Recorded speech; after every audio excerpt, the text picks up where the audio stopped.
Hey everyone, and welcome to our latest balance discussion with the Company of Heroes 3 balance team. Today we're going to be covering all of the multiplayer changes arriving in our Orchid Spider update, which will be going live later today. My name is John. I am the community manager here on the team, and let's do some quick introductions before we jump off. Jason, we'll start with you. Hello, I'm Jason. I'm lead balance designer on Company Heroes 3. And Darren? Hey, my name is Darren Chan, and I'm also one of the balance designers on Company of Heroes 3. Okay. So I know we got a lot to cover today, both. So let's maybe get right into it. And folks at home, be sure to follow along in the patch notes as we discuss all these changes. And of course, you can find those right now on Steam, Reddit, our official forums, wherever you get your news. You should be able to find our patch notes. So yeah, just jump in and follow along as we go through these changes. And again, I think we should just get right to it. So Jason, with this 1.9 update, Orchid Spider, can you tell me what were your sort of main objectives with this latest update? Like, what did you actually want to accomplish from the sort of the multiplayer balance side? So this patch kind of has, I guess, three major angles, that we kind of approached it by. There are a few things going into the major elements of this patch. One was veterancy. So there's a lot of veterancy changes in this patch, and the thought process behind what is essentially a complete overhaul of the system is when we originally authored it, we kind of had limited resources to do it. This time around, we wanted to make sure that units had veterancy that spoke to the unit much more specifically, so much more unique vets. We also wanted to fix a lot of legacy issues where a lot of the veterancy bonuses that units had didn't make sense for that unit type. So the big offenders were things like recon units, support units. They would just get kind of generic combat bonuses with the occasional utility bonus thrown in there, which meant their scaling didn't really match properly with the game. And this has issues with unit diversity because that means, later into the game, units that can scale the best with combat stats often just overrepresent in the game. So a lot of vertice changes there. That's going to have a big impact. The second skew is we aimed at the economy. Mm-hmm. And there's a few reasons for it, but kind of the main one still, and it is our primary goal, is kind of unit diversity. When we were looking at some of the major problems plaguing the game past the TTK changes, one of the things we noticed was that infantry just kind of started to overrepresent once we started to pull back on some of the issues that made light vehicles too dominant. And we didn't want to just seesaw on like, okay, let's just make light vehicles stronger and then weaker and then keep reiterating the same problems. Rather, we try to target some of the other factors that was enabling large infantry style play. So, for example, rifleman spam is one of the things we're trying to kind of tone back without necessarily targeting the strat directly, but by making, for example, other strats or to be more attractive. Mm-hmm. So, for example, right, so if you one of the things we changed was reinforcement cost, where the reinforcement cost of squads have generally increased. And this is kind of targeting towards like if you just lose a lot of models, if you attack very aggressively, there is a cost to that, and we're increasing that as an example. But there's quite a few other changes in the economic changes, and I think that one has a bit more nuance, so we'll kind of talk more specifically about that one. Okay, sounds good. Yeah, and then the final skew is kind of unit uniqueness.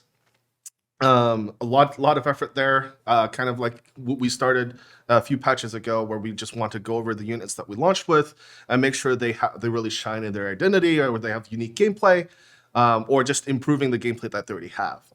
And we did quite a few efforts on that. Also, they're meant to help units that we didn't want to necessarily just buff statistically wise, but they were clearly needing some help. So there's a few units in that vein, and we'll talk about that when we get Okay. there. Yeah, But yeah, I don't want to undersell the amount of work that the team has done on this update because again, like I think the veterancy overhaul was a huge amount of work. mhm. I'm always excited about the unit distinction stuff. You know, it's exciting to see new abilities and capabilities for some of our favorite units. And I know that your team was also addressing any sort of lingering issues from like the 1.8 cycle of Mhm. updates as well, right? Yeah. Okay, cool. So do we just sorry, go ahead. Like Darren, anything you want to add to that? No, because I will be adding as we go speak about the veterancy. Yes. Okay. So let's maybe start with veterancy changes. Darren, it sounds like you and the team have literally done a review of veterancy for all multiplayer units in the game. Is that right? Yep. So pretty much any multiplayer unit has had its veterancy adjusted for the most part, or to better reflect the unit. We still keep patterns, so there's still going to be things like main lines are going to be in line with each other and the types of bonuses they get. But for the most part, a lot of the units that have like very specialist roles will have something quite unique to them that you wouldn't find in other Company of Heroes games. Mhm. Like a good example of this is now, or let's talk about how we're making the veterancy actually work for each of the units. Sure. So like one unit in particular was the US Scout, which prior to the changes that we did had more combat oriented vet, which really didn't make sense for that sort of unit because it was not really meant to be on the front line. It was generally off doing capture duties. It was generally trying to provide vision, but none of its veterancy actually gave that to the unit. So with the changes, we have pushed that unit's veterancy to be primarily utility and vision based, as well as capture based. So this will it pretty much this gives the scout in particular, or its veterancy essentially showcases the primary aspects of a unit, and you Mhm. will also see with the veterancy changes, as you have teased, John, is that we will now also tell the player all the Oh values yeah. that each unit gets. So Right. now players will be better able to understand what each unit's veterancy is, what it can do, and what it gains for it. Yeah. Oh, So excuse me. so so for players that haven't seen the teas that we put out, we essentially changed the way that veterancy appears in the UI, or not how it appears in the UI, but like the display of the different Hmm. veterancy stats or stat lines for each veterancy level have essentially changed so that they're a lot more clear and less vague. They actually provide actual tangible values for some of those changes. Jason, maybe you can talk about like why did we do this and why now? Yeah. So we have quite a few sub goals for vet. One of the biggest ones was vet was kind of the original system. For those who didn't know, was kind of based off kind of an archetype system. So if you were an infantry unit and you were, say, a recon combat infantry unit, each one of these tags would kind of associate you with a bonus. Now over time, that's how we launched, and then over time we started adding in specific bonuses. But it became very clear to us as we were working on this that eventually we had to really just give each unit really different vet. Now, that said, not every unit has completely unique vet because there are units in similar roles, right? And you want them to scale in similar ways. However, to keep that vein of like making each unit kind of have its own fantasy and story, we've made sure that, for example, at the vet 3, most of them have a unique combination of bonuses that is unique to that unit. Okay, cool. So the idea, and that kind of leads into the second sub goal, which is like we really wanted to vet 3 to feel different than your average vet. Like when you hit vet 3 on a unit, that unit should feel like a vet 3 unit, like different from everyone else. Mhm. And this was part of. We spent quite a lot of effort here trying to figure out, hey, what would be really cool and different for each unit. Now, for every single unit in the game, we didn't manage to give a unique bonus to every single one, but we did try our very best to find everything we could do. And also, we also wanted to tone back the raw number of bonuses as well. So a lot of people noticed that Vet 1 and Vet 2 in general have been cut down to either one or two bonuses. This is to keep the complexity or the understanding of things lower, Mhm. but like the bonuses are still impactful, right? We just focus them into one or two. Okay. That way, it's more easy to understand the role of the unit or how it's supposed to change, stuff like that. Okay. Darren, were there any other sort of examples that we wanted to talk about here? Did you want to go back to the scout, or was there anything Yeah, else you there's want a to touch large on? number of examples that we have for specific types of unique bonuses that we give. So the next one I will bring up on the list after the scout, which was just vision based and ability based. Ace is the Royal Engineer. We know that unit for the British is generally more used in the combat role, so its veterancy leans more heavily into combat than engineering. So Okay. something particularly unique about the British Royal Engineer, if is if you can get them to Veterancy 3, they get a 5th man, which will really help with both their firepower and defensive stats. Wow. Okay. That's whereas we have the Wehrmacht Panther for in terms of its veterancy, where that unit for its unique veterancy gets a pretty big bonus of plus 40 damage against vehicles, which really gears the Panther toward the tank hunting role, which the unit is designed for. Well, some units we don't give 3 bonuses at the end, but we give them like very high bonuses and 2 stats. So an example of this would be the Flak 88 for either Wehrmacht or DAC, Okay. where rather than getting a 3rd bonus, the damage bonus they get, which we say we give 40 to the 17 pounder, we give 80 to the Flak 88. Okay. Sounds like it's going to hit pretty hard. Yeah. Like we wanted to find that balance of having unique elements for the player playing around these units to kind of enjoy, but at the same time we didn't want to flood the game with all of these catch-alls of like, hey, you need to know specifically that this unit gets X, Y, and Z at vet 2, 1, 2, and 3. So for the most part, we've kept it at vet 3. So when you see a vet 3 unit, you should have that pattern of like, hey, this unit might have something special, or it might be really crazy in some way. And you eventually, we hope that you can learn that over time, without too much hassle. I will. Oh yeah, go ahead. I will add to that for the bonuses we're in. We're not generally giving like new abilities to units. We're keeping No. it simple. So like if the units, if you're just using a vet 3 unit, you will be noticing those unique bonuses the unit Yes. generally has. Yeah, Okay. and hopefully your opponent will notice as well. And again, for if folks want to dig into each veterancy line for each unit, you can find those in the patch notes and really dig into them there. Because I think we do list almost every single one that we've changed, right? Yes. Yeah. Every single And- multiplayer unit. Yeah. Yeah.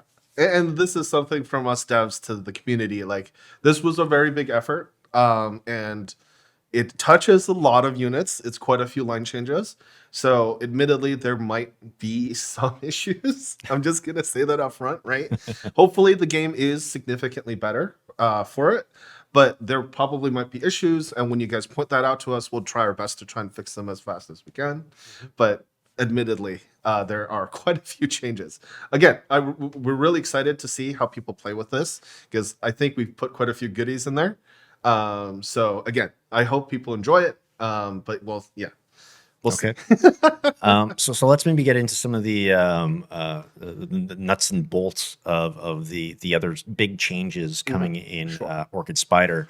I know you talked about the economy a little bit, so let's maybe dive into that in a bit more detail. Yeah. So the biggest, I guess, systematic change I would say is reinforcement costs and upkeeps have changed. So if you didn't know, and I don't think we were very clear on this, was upkeeps actually kind of had 3 lines essentially. So you had support units and mainline units, and then elite/vehicles, kind of in their own upkeep tiers. Where essentially it would be the amount of upkeep that squad would have was a multiple times their pop cap. Okay. That's still the case, but now we moved essentially simplified to 2 lines, where either you are a combat unit and you pay the 1.5 times, or you are 1 times, where you are a support unit. And the idea is we've moved quite a few things like AT weapons into that support tier, and things like mortars to incentivize using them essentially. So getting a lot of main lines will be slightly more expensive than they were before, plus the reinforcement costs that we did. And we were careful to try and not overly punish mainline play because, for example, Americans are very built around this idea of like the aggressive rifleman squad, right? So we didn't want to completely shut that down, but we did want to tone back how much you could kind of attrit through like large mainline builds. Right.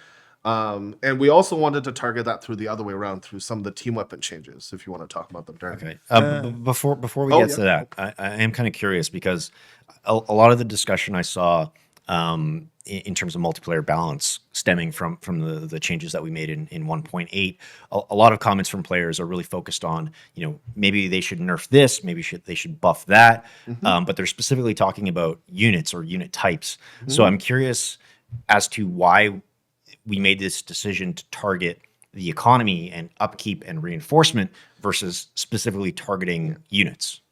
So, you want to go? Yeah, so one of the reasons we wanted to target the upkeep and manpower was we were fine with the early game of how that would initially play out, but once you started hitting the late game, players would have like these such large armies, particularly if you would note like 7 riflemen build to the more extreme extent where you were just throwing waves of infantry at the unit rather than doing the more tactical play. So we wanted to make a subtle change that you decrease the number of units maybe by 1 to 2 in the mid game while still not making it overly punishing for the players to, take combat losses, to replace infantry losses, but, just enough to start reducing that sort of play.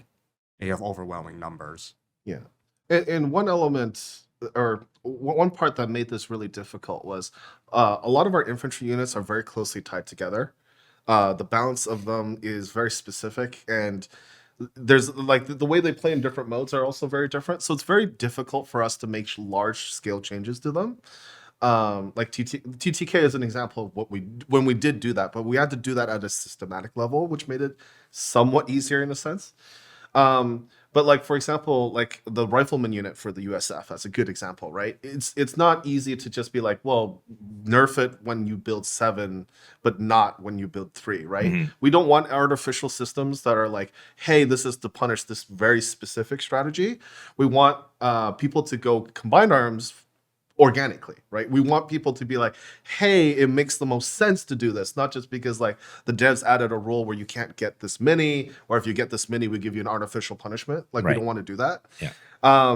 And part of the other part was we just noticed that like at an aggregate level, main lines were just kind of overrepresented / they were the easiest to use and they were often the best, right? So we just wanted to tone everything at an aggregate level kind of around.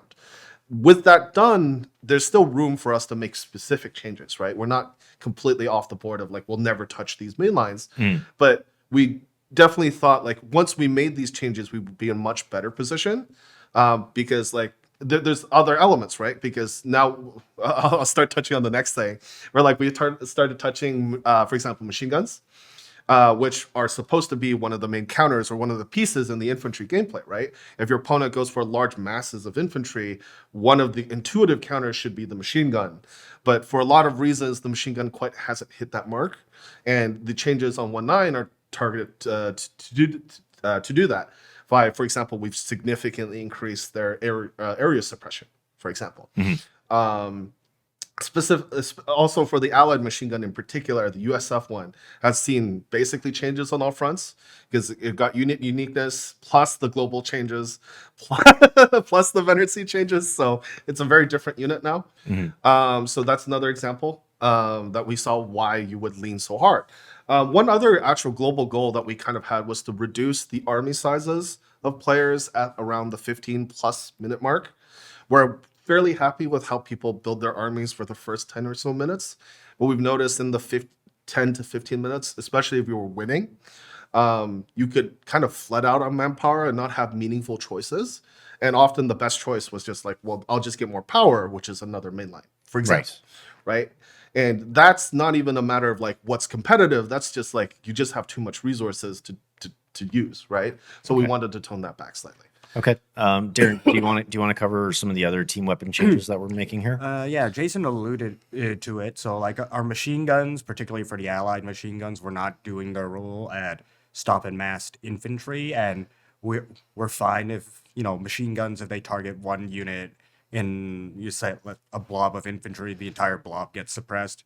We're fine with machine guns dealing with that sort of way because there's already in Company of Heroes 3 compared to our other games in the series so many ways to counter the machine gun that we don't want essentially direct assaults on machine guns with large groups of infantry head on to be a viable option.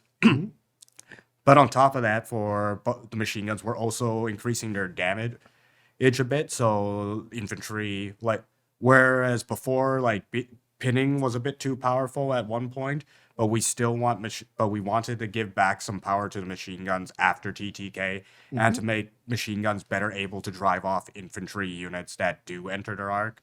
Yeah. Whereas prior, if you did get suppressed, there would be a long period where the MG would do a little bit of damage to you, but you weren't really receiving enough that you would need to fall back in a quick fashion. Mhm.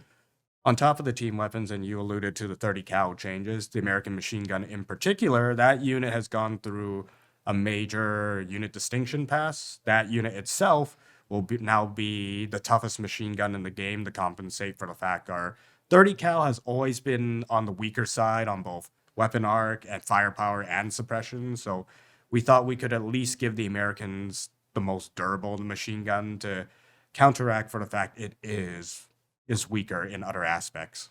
Okay, cool.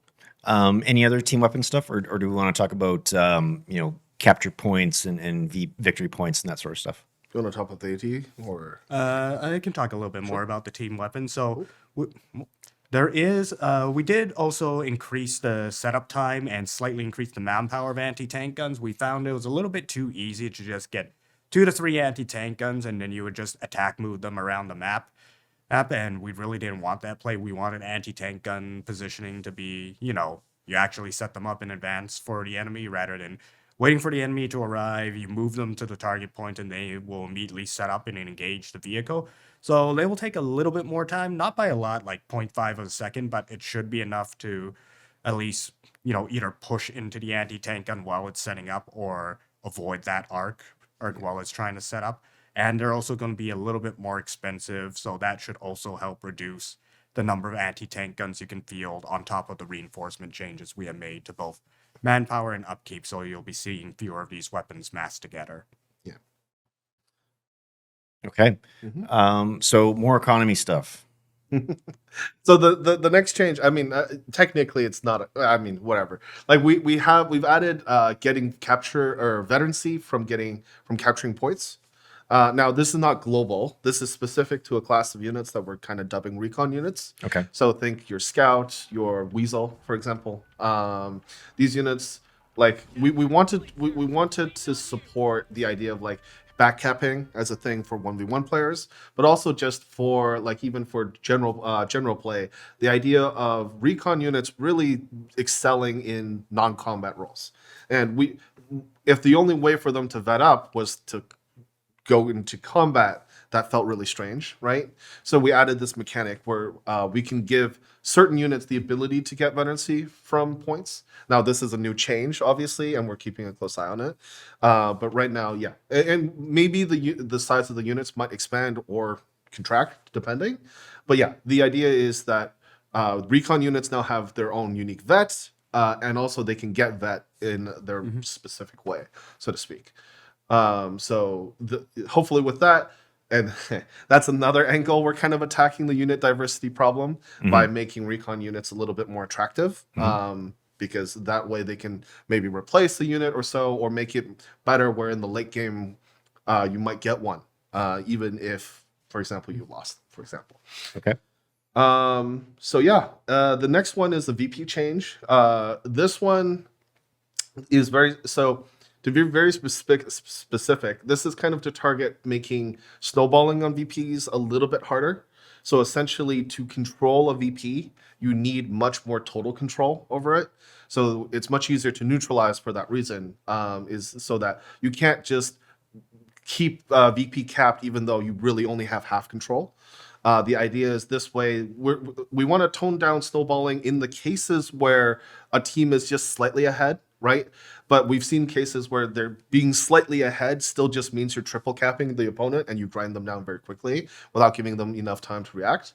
We're not trying to tone back games where like it's very clearly being a blowout, or in the cases where you have complete control of a VP, right? So we were thinking, how do we slow that down? Well, let's make it easier for you to diffuse a VP. Or in vice versa, you need to be much more in control of an area before you can hold a VP. So that's the VP changes. So sorry, just to clarify. So do you mean like it takes less time to neutralize a VP? Yes. Or is it? Or okay. So like if they get on it, it's much easier for them to get to decap you.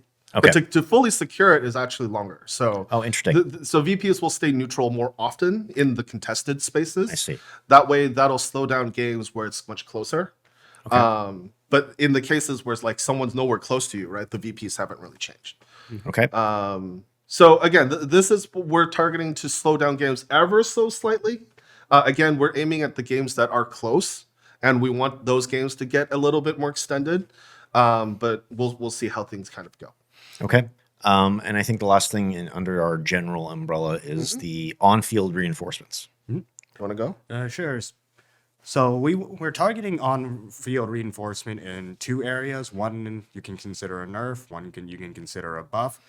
For the reinforcement time on the field when you're out of combat, we're going to be increasing that even further. Before it was 100%, now it's 150%, because forward reinforcement already has such an advantage over the base reinforcement, because obviously you're not running back to the base and then having to run back out. You can just soft retreat to, say, a half track, heal up, and reinforce your models and head back out. So we want to give players who are forced to retreat back to base a little bit more. The discrepancy between reinforcement in the base and forward reinforce won't be as high, though there is still going to be a great difference on our particularly large maps like the 4v4. There's always going to be a need for some forward reinforcement just because the maps are so large. So to compensate for that, though, to compensate somewhat for that on the buff field is we're making the retreat points that all factions get on the resource caches a bit more durable, because they kind of telegraph themselves when they're activated. You know where they are. You know where the enemy's always going to be retreating to. And since they're currently so vulnerable to indirect fire, it's very easy to clear them out. So we're making them quite a bit more durable against indirect in particular, though direct attacks, they will still die very quickly. Okay. Just because, compared to other retreat points that you can build, let's say the command bunker, which you can build anywhere behind buildings. If you establish a retreat point on a very specific strategic point, that's always going to be there. That's never going to move. And that will have a particular resource associated with it. So the cache may benefit it or not benefit it as much, depending. Okay. It sounds like a lot of the changes that we're making here to the economy are pretty substantial, at least for those folks that are playing a lot of multiplayer. So I imagine we're going to be keeping a close eye on them over the next few weeks, right? Yes. Yeah.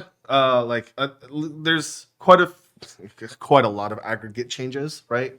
But if you look at a lot of them by themselves, and this is kind of the philosophy that we've kind of adopted, is to do general shifts, but gently, right? So we could have gone harder on the manpower changes or the team weapon changes or the veterancy, right? But we chose to kind of go at the main problem through several angles, because kind of there's a few things going into that. But one is like, we don't want to just force a thing into the game, right? Like, so for example, if main lines are overrepresented, we don't want to just like nuke that from orbit and be like, okay, you have to go machine guns now or something like that, right?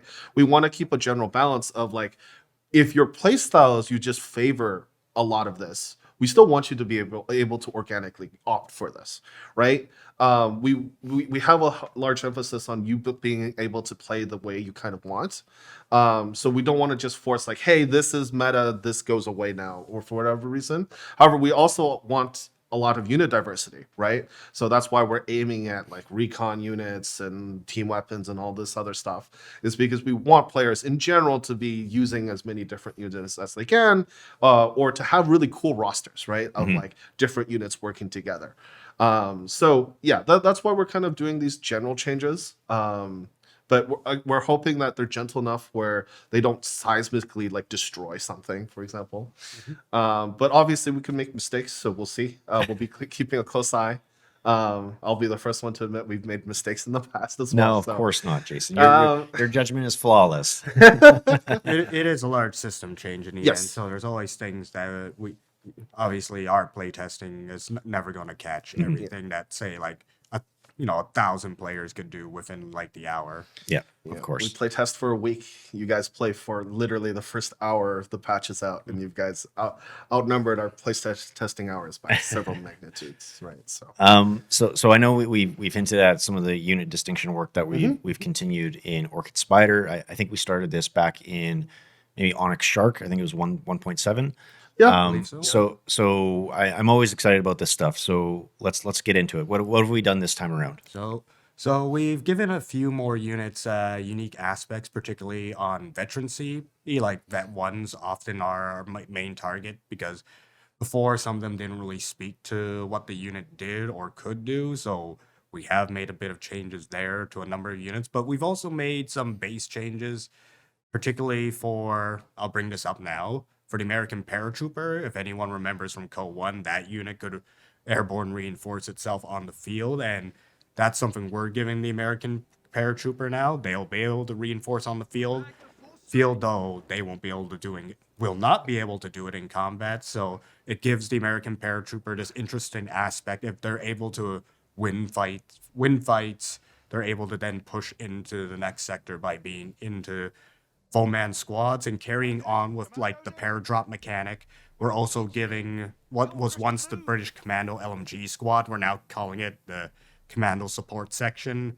It will also have the ability, similar to the paratroopers, to reinforce itself, but when out of combat. But it will also be able to reinforce its fellow commando units on the field if they're also out of combat. Though you're only limited to one of those squads now, so you you'll have a very powerful unit with an LMG, and that can reinforce itself. But obviously, you have limited one, so you'll have to bring in like other commandos to supplement it. Oh, okay, I see. So hence why we're calling it the support section now. yes, Okay. yeah. The idea is kind of like you can opt into kind of a heavy commando force, kind of how the Brits did, right? This idea of like you could kind of semi-support a large commando force behind enemy lines, but also just in the front line if you want to use them that way, go ahead as well. Yeah, And Okay. it also it fits in with what we did for the Fallschirmjäger a while back. All the paratrooper units now have some sort of way for them to reinforce on the field, though it is different per faction. yeah. Okay. What other units do we want to cover here? Tell me about the Hellcat. All right. So we found the Hellcats, Veterancy 1 in particular, never really fitted a unit. First Strike didn't really fit the Hellcat because the Hellcat was fairly mobile, so it never really wanted to sit in a place for long. And then it had an anti-infantry barrage and was essentially a tank destroyer unit. So we've done some big changes. So we before the Hellcat to get the HVAT rounds, we have actually just moved that straight into its veterancy because it made sense for a unit that was the primary tank destroyer for the US to have an anti-armor ability to load more powerful shells to take down the heaviest tanks, because that is the Hellcat's role in the arsenal. But we've also given the Hellcat an ability that complements another ability we give it. The first one is Open Topped, which is not a vet ability. It gives the Hellcat a little bit more sight when it's stationary. It's not like First Strike, though, where you need to sit around as long. This is more, all right, your Hellcat sits a bit, is able to get the first shot off, and then your Hellcat is then, because the Hellcat's a little bit more ranged than the other tanks in the game, is then able to either get away or back up before receiving damage. And that plays in with its new Vet 2 ability, which we call Shoot and Scoot, where if the Hellcat fires while it's stationary, it gets a speed and acceleration boost to further emphasize that play of you take your shot, you quickly get out of there, and then you roll back in, take your next shot up and get out before the enemy's turret can either swing onto you, or you use that speed boost to just, accelerate forward to chase after that vehicle after getting your shot in. Yeah, like the Hellcat is a good example of a unit that we knew was struggling somewhat statistically, but at the same time, it was not straightforward for us to straight up just buff it, because it was really cost effective when used with some of the synergies that Americans have access to. They could be really oppressive. So we couldn't just simply buff it, right? But we wanted it to excel better in kind of the roles that players use it. One of two kind of being this mobile diver, the other being the skirmish long range poker unit, and in both cases, we wanted to make it more effective, right? So that's kind of the idea behind giving it more vision when it's stationary, so that it can kind of get off a skirmish on its own terms, right? It has the advantage in that kind of sense. And then if you opt into scoot and shoot, you have a lot of different options of either getting into the enemy or keeping the enemy at range, right? And HVAP gives you a lot more freedom in terms of how you want to position the vehicle relative to the kind of the heavy tanks, or allows you to take down medium armor from long range consistently without worrying too much about pen. So yeah, that's kind of an example of how we're getting. There are units that we know that kind of need help. But it's not straightforward for us to just like give like a statistical buff. So eventually we take the time and we figure out, okay, what mechanics or what kind of things can we add to this unit that kind of help it. So this is a good example. Okay. I know we touched on the U.S. machine gun already, but what else do we want to cover there?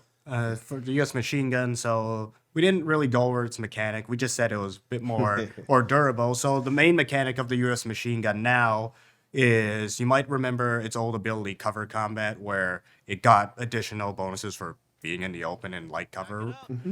So we've changed that now. So whenever the U.S. HMG is set up, it gets a damage reduction and applied to it. So this will make it more durable against all sources of damage.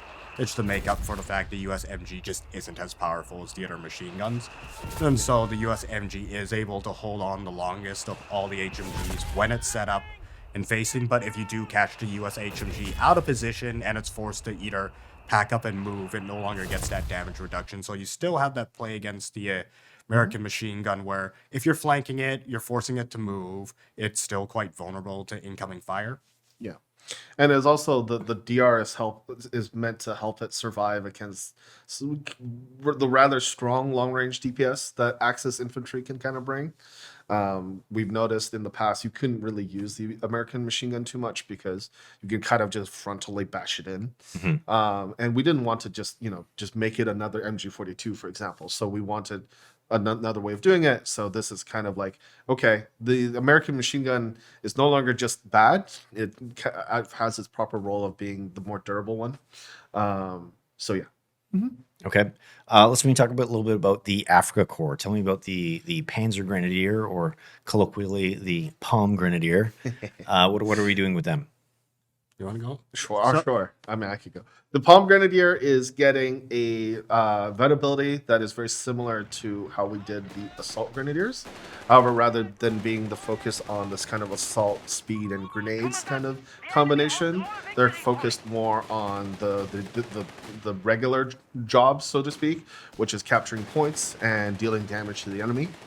So the idea is to make Panzergrens much more associated with vehicles that allow them to either tank ride them, or obviously the 250 that can carry them around. They'll be more effective in the 250, or they will be more effective when fighting in and around these vehicles. Both in terms of, like, if you force the enemy off, you can capture points faster. But if you're in the middle of combat, obviously the extra damage is really nice.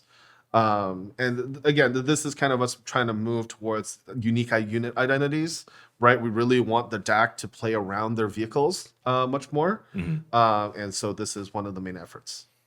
Okay. Speaking of DAC vehicles, tell me about the Martyr. So the Martyr is the Martyr we think is in a good place, but Vet 1 has never been in a good place. So we kind of just changed that ability to, now the Martyr, when it's out of combat, will move faster. You can think of it's sort of like the Bursa ability that the Italian infantry have, but this is for the Martyr, because DAC is such a fast faction, but it was really odd that Martyrs weren't able to really keep up with their sort of vehicle force. They would get left behind by the Flak Tracks, the 8 Rads, and the 250s. So your AT would always tail behind when you needed it to, be traveling with these sort of light units that generally are not capable of fighting off other vehicles or tanks on their own. So we allow the Martyr to move faster when it's out of combat, and only when it's out of combat. So it won't be able to chase down enemy vehicles if you're engaged, but obviously it allows your vehicles to get into the position you need.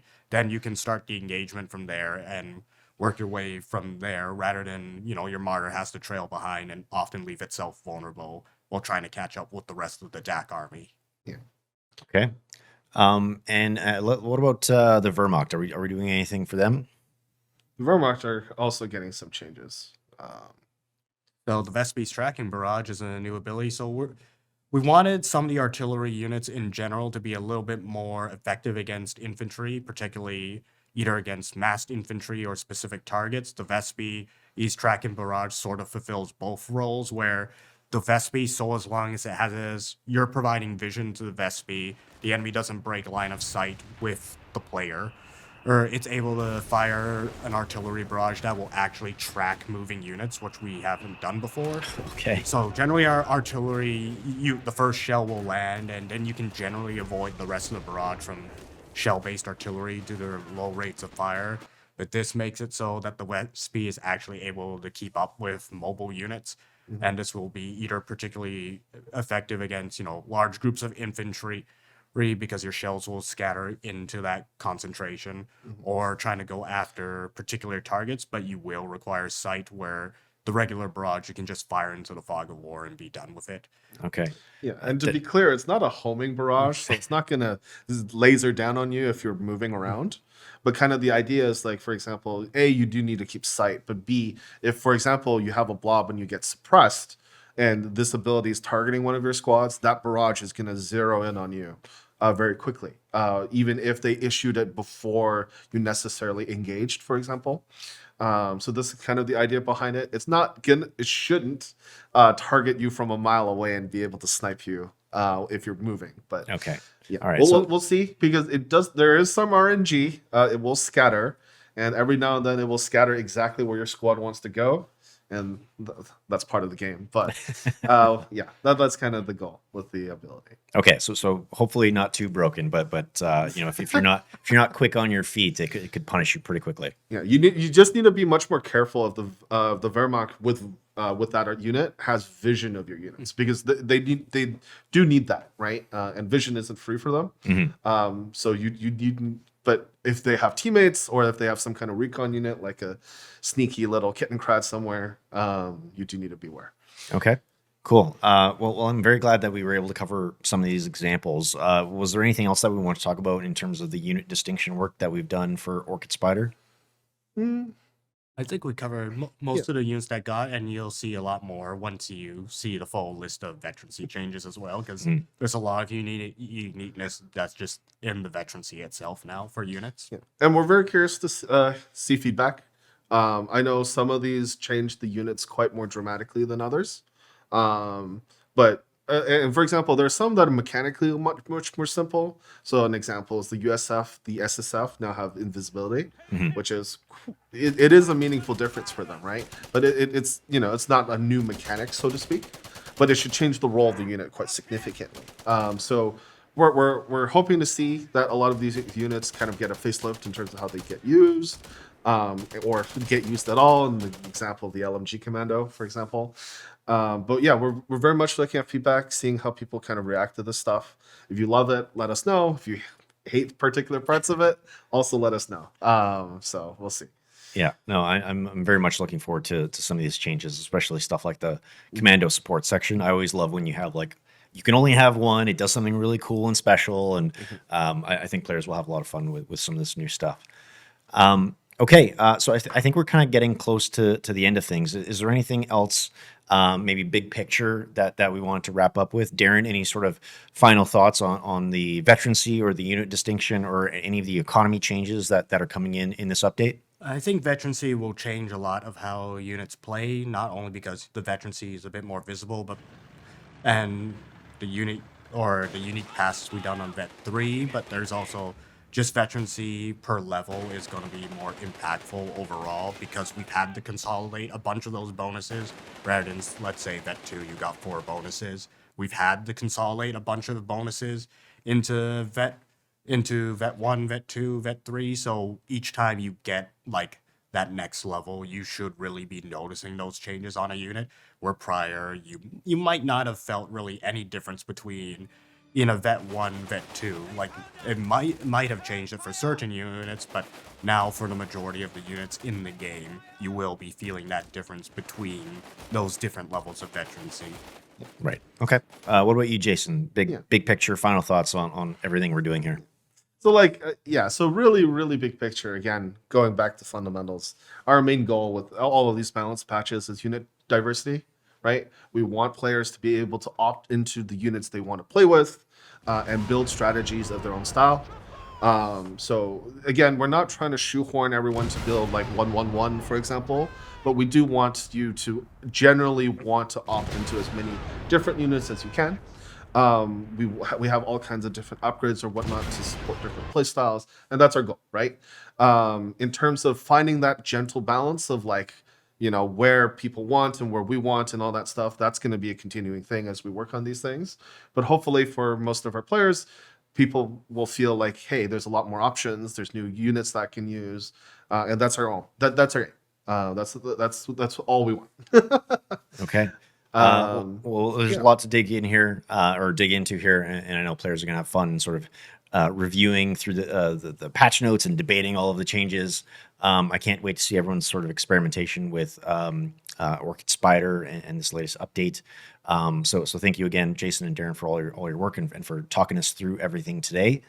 So that I think is going to do it for us today. As always, if you want to stay up to date on all the latest Company of Heroes news, be sure to follow us on Facebook, Blue Sky, Twitter, Instagram, YouTube, or Twitch. Just search for Company of Heroes. You can join our Discord server at discord.gg/Company of Heroes. And like I mentioned earlier, you can find the patch notes right now on Steam to get all the details on what's coming in Company of Heroes 3 and the Orchid Spider update. And the update will be out today very soon, probably immediately after this live stream ends. So stay tuned to our social channels for that announcement. Thanks for watching, and we hope you enjoy this update. Thank you again, Jason. Thank you, Darren. And folks, like they said, be sure to leave us your feedback, and I guess we will just see you next time.